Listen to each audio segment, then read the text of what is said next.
여러분, 난청은 단순히 소리가 안 들리는 문제가 아닙니다. 이것은 뇌 건강이 적신호예요. 귀에서 뇌로 전달되는 소리 정보가 줄어들면 뇌의 청각 중추가 점점 퇴화됩니다. 그리고 이 퇴화는 기억을 담당하는 해마, 사고를 담당하는 전두엽까지 영향을 미치죠. 더 무서운 것은 이런 뇌의 변화가 돌이킬 수 없다고 여겨졌다는 점입니다. 안녕하세요. 87세 이비인후과 의사 이정수입니다. 저는 58년간 의료 현장을 지켜왔습니다. 나이가 들면 은퇴하는 것이 당연한 수순처럼 여겨지지만 저는 오늘도 진료복을 입고 여러분 앞에 섰습니다. 나이가 무색할 만큼 활기찬 삶을 살고 있는 비결이 궁금하시지 않으신가요? 58년 동안 수많은 환자분들을 만났습니다. 코감기부터 시작해서 중이염, 만성부비동염, 심지어 후두암까지. 의사로서 환자분들의 고통을 덜어드리는 것이 제 평생 업이었죠. 그런데 몇 년 전부터 새로운 일을 시작했습니다. 바로 이런 유튜브 콘텐츠를 만드는 것이에요. 왜 이런 건강 정보를 나누고자 하는지 궁금하실 텐데요. 진료실에서 만난 60대, 70대, 80대 환자분들을 보면서 느낀 것이 있습니다.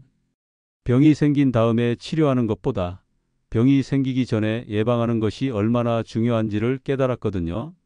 특히 나이가 들면서 가장 두려워하시는 것이 바로 치매와 기억력 저하입니다. 제가 직접 겪은 일이기도 해서 더욱 절실하게 느끼고 있어요.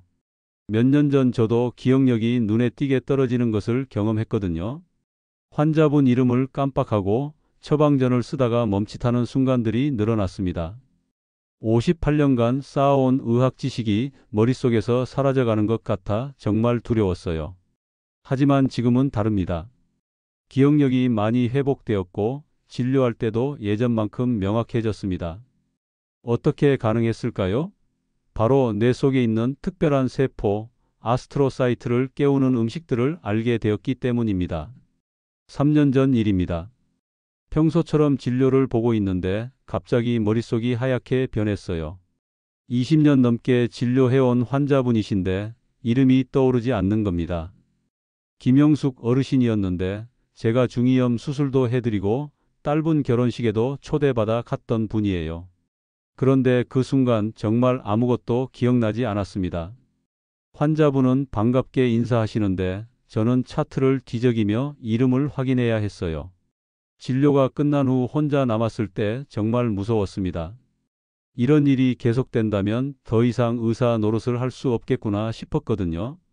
혹시 여러분도 그런 순간 겪어보신 적 있으세요? 평소 잘 알던 사람의 이름이 갑자기 떠오르지 않거나 어제 한 약속을 깜빡하는 순간 말이에요. 나이가 들면서 자연스러운 현상이라고 말하지만 막상 당사자가 되면 정말 두렵습니다. 그 일을 계기로 저는 신경과 검사를 받았어요. 다행히 치매는 아니었지만 경도인지장애 판정을 받았습니다. 의사가 환자가 되어보니 정말 다른 세상이더군요. 그동안 환자분들이 얼마나 불안했을지 뒤늦게 깨달았습니다. 밤잠을 설치며 생각했어요. 58년간 의사로 살아왔는데 이렇게 끝나는 건 아니지 않나 하고요. 환자분들께 더 도움이 되고 싶고 제 경험을 나누고 싶다는 마음이 간절해졌습니다.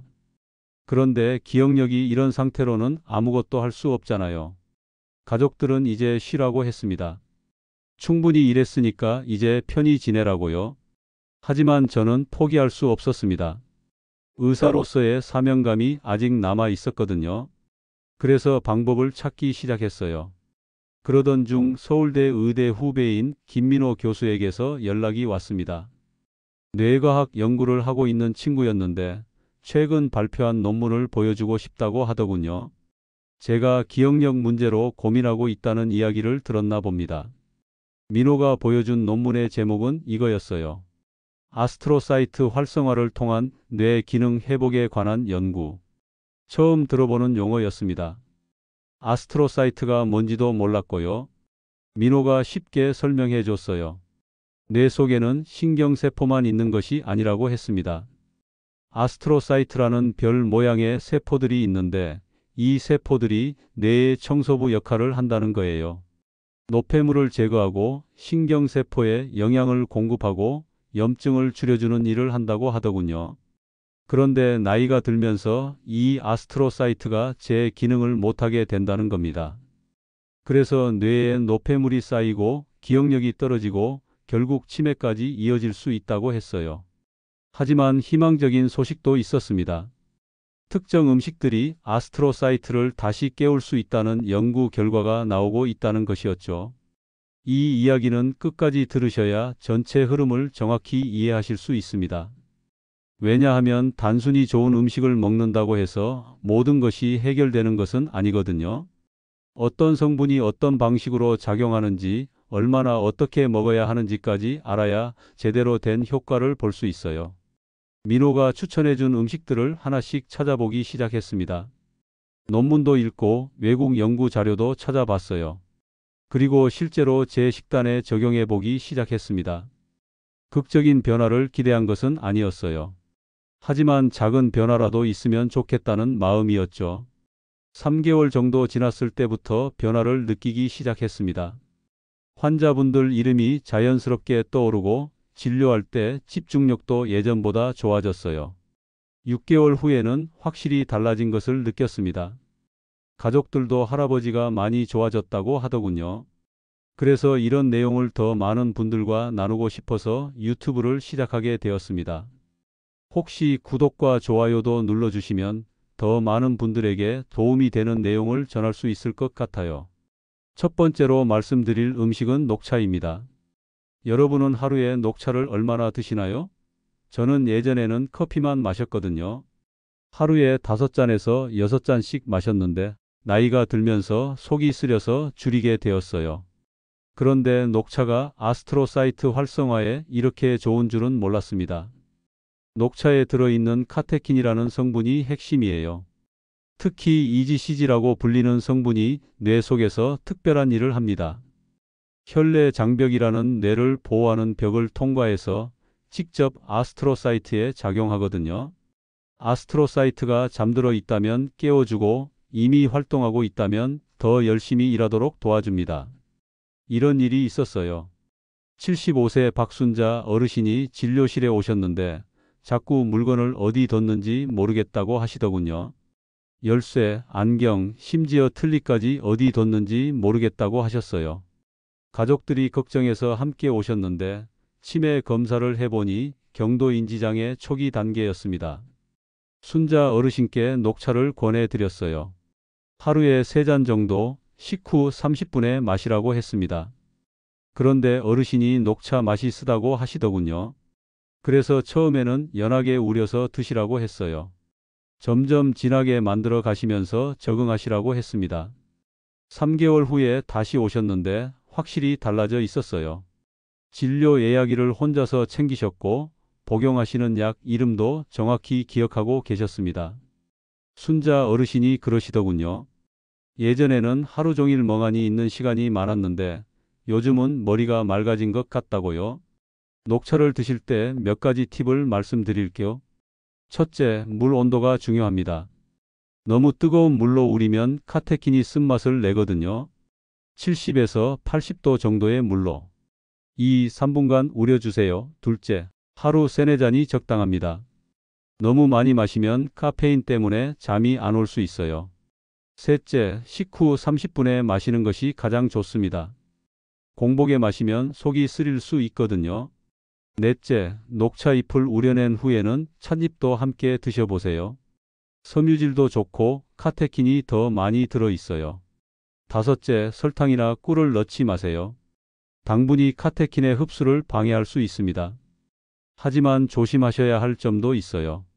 녹차에는 카페인이 들어있어서 불면증이 있으신 분들은 오후 3시 이후에는 피하시는 것이 좋습니다.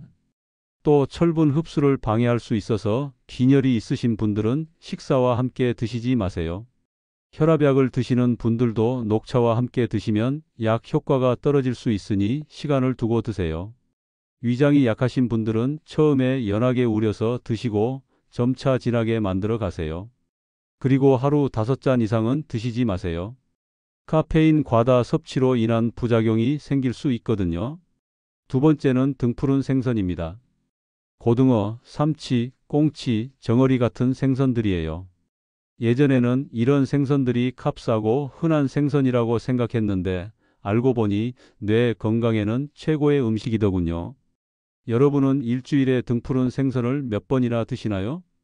등푸른 생선에 들어있는 오메가3 지방산, 특히 DHA와 EPA가 아스트로사이트를 활성화시키는 핵심 성분입니다. DHA는 뇌세포막의 주요 구성 성분이고 EPA는 염증을 줄여주는 역할을 해요. 이 두 성분이 함께 작용하면서 뇌혈류를 개선하고 아스트로사이트가 제 기능을 할 수 있도록 도와줍니다. 저희 병원에 다니시는 71세 이철수 어르신 이야기를 해드릴게요. 어르신은 고혈압과 당뇨가 있으셨는데 최근 1년 사이에 기억력이 많이 떨어지셨어요. 부인이 같은 말을 몇 번씩 하신다고 걱정스러워하며 모시고 오셨습니다. 검사해 보니 뇌혈류가 상당히 떨어져 있었어요. 혈관이 좁아져서 뇌에 충분한 혈액이 공급되지 않고 있었습니다. 약물 치료와 함께 식단 조절을 권했는데 특히 등푸른 생선을 일주일에 3, 4번은 드시라고 했어요. 처음에는 어르신이 생선 비린내를 싫어하셨어요. 그래서 조리법을 바꿔보라고 했습니다. 고등어는 된장찌개로 끓이고 삼치는 구이로 만들고 꽁치는 김치찌개에 넣어서 드시라고 했어요. 비린내가 덜하거든요. 6개월 후에 다시 검사했을 때 놀라운 변화가 있었어요. 뇌혈류 검사 수치가 크게 개선되었고 어르신도 머리가 맑아졌다고 하셨습니다. 부인도 예전보다 대화가 훨씬 자연스러워졌다고 좋아하셨어요. 철수 어르신은 지금도 꾸준히 등푸른 생선을 드시고 계세요. 등푸른 생선을 드실 때 효과를 높이는 방법을 알려드릴게요. 첫째, 신선한 생선을 선택하세요. 눈이 맑고 비늘이 단단히 붙어 있는 것이 신선한 생선입니다.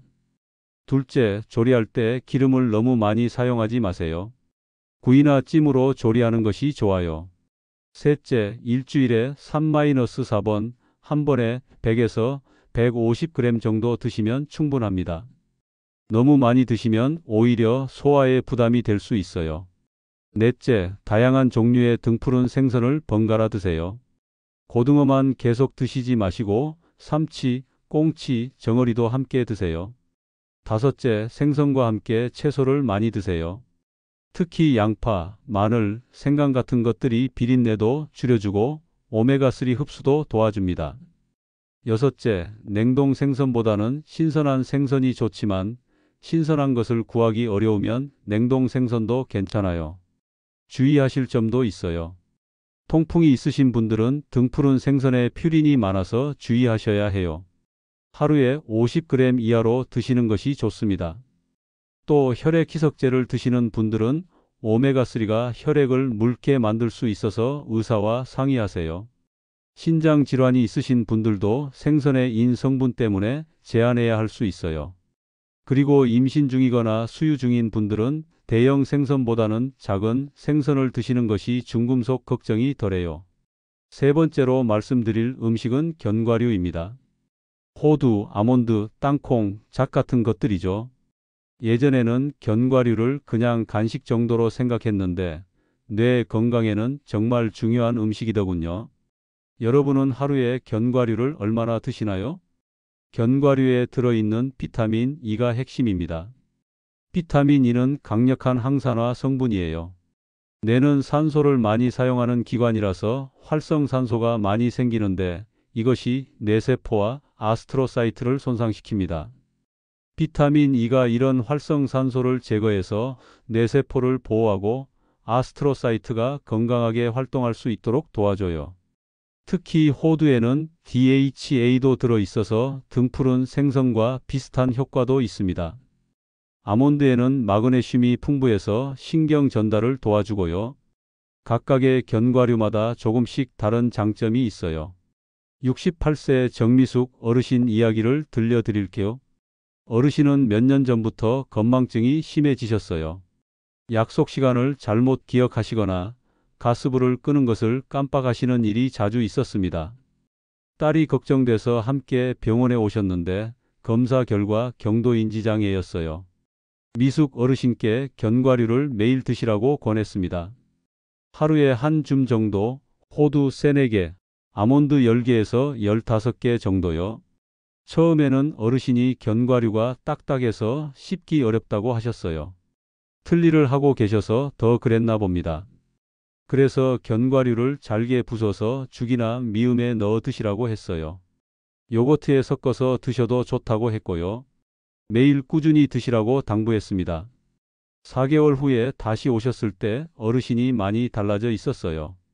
진료 예약일을 정확히 기억하고 오셨고 복용하시는 약도 빠뜨리지 않고 드시고 계셨습니다. 딸분도 엄마가 예전보다 훨씬 또렷해졌다고 좋아하셨어요. 미숙 어르신은 지금도 매일 견과류를 드시고 계시고 최근에는 인지 기능 검사에서도 정상 범위로 나왔어요. 견과류를 효과적으로 드시는 방법을 알려드릴게요. 첫째, 하루 한 줌 정도가 적당합니다. 대략 30g 정도인데 호두 3-4개, 아몬드 15개, 땅콩 20개 정도예요. 너무 많이 드시면 칼로리가 높아서 살이 찔 수 있어요. 둘째, 다양한 종류를 섞어서 드세요. 호두, 아몬드, 땅콩, 잣을 번갈아 가며 드시면 서로 다른 영양소를 골고루 섭취할 수 있어요. 셋째, 생것으로 드시는 것이 가장 좋습니다. 소금이나 설탕으로 맛을 낸 것보다는 생견과류가 영양소가 더 풍부해요. 넷째, 씹기 어려우시면 잘게 부수거나 갈아서 드세요. 요거트, 샐러드, 미음에 넣어서 드셔도 좋아요.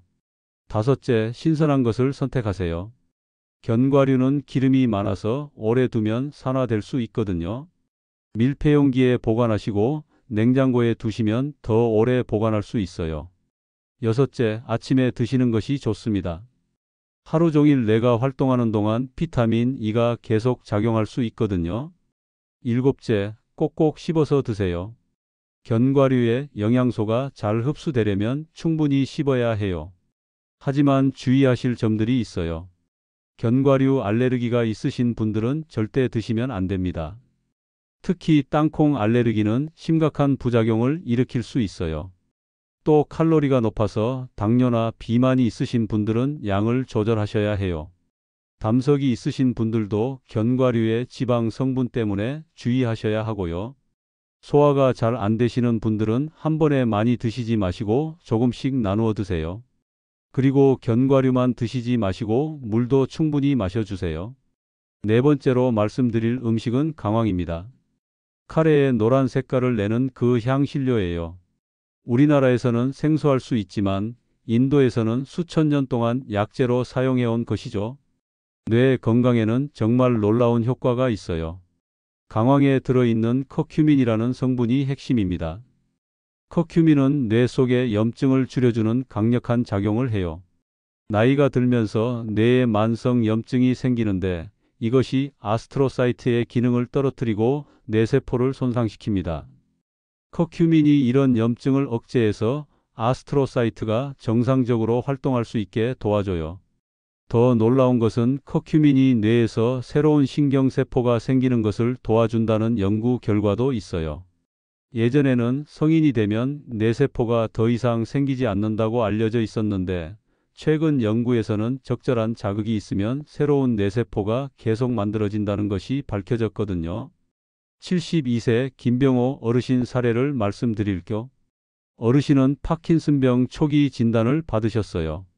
손떨림이 있고 걸음걸이가 느려지셨는데 기억력도 함께 떨어지고 계셨습니다.